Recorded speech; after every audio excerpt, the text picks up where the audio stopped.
Hello everyone, আমি শিবানী। আজ আমি আপনাদের সাথে শেয়ার করব নতুন স্বাদে বাঁধাকপির ঘন্ট। বাঁধাকপিগুলোকে আমি সুন্দর করে ঝিঝিয়ে করে কেটে নিয়েছি, আর সঙ্গে একটা টমেটো আর আলুকে আমি সুন্দর করে কেটে নিয়েছি। আমি বাঁধাকপি ঘন্টের জন্য যে মশলাটা ব্যবহার করব সেগুলো হচ্ছে গোটা জিরে, গোটা ধনে, গোটা গরম মশলা আর শুকনো লঙ্কা। এই মশলাগুলোকে শুকনো করে ভেজে আমি গুঁড়ো করে নেব।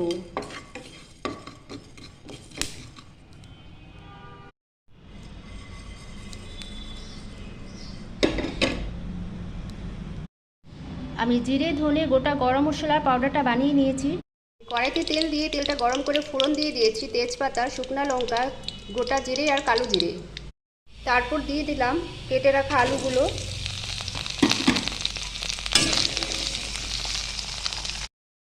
আর টমেটো কুচি। আমি ভালো করে 2 মিনিট কষিয়ে নেব।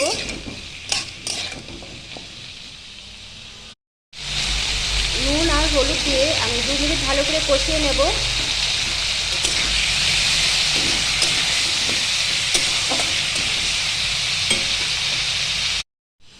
আলু আর টমেটো খুব সুন্দর করে কষানো হয়ে গেছে। এর মধ্যে আমি দিয়ে দিলাম জিরে আর ধনের গুঁড়ো, একসাথে করে দিয়ে দিচ্ছি। এগুলো উপকরণ খুব ভালো করে কষানো হয়ে গেছে। এখন এর মধ্যে আমি দিয়ে দিচ্ছি বাঁধাকপিগুলো।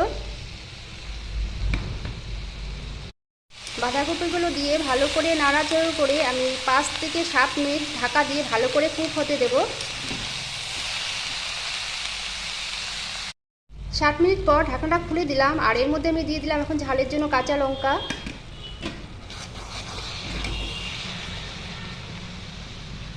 আর দিয়ে দিলাম পাউডারটা। আমি ভালো করে মিশিয়ে নেব।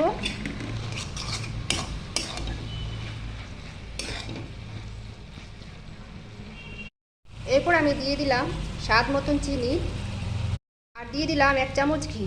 আমি এখানে আলাদা করে গরম মশলা গুঁড়ো দিচ্ছি না, কারণ আমি যে পাউডারটা করেছিলাম সেখানে অলমোস্ট দেওয়াই আছে। তো তৈরি হয়ে গেল আমার বাঁধাকপির ঘন্ট। বন্ধুরা, রেসিপিটা যদি আপনাদের ভালো লেগে থাকে অবশ্যই লাইক আর কমেন্ট করবেন। নমস্কার।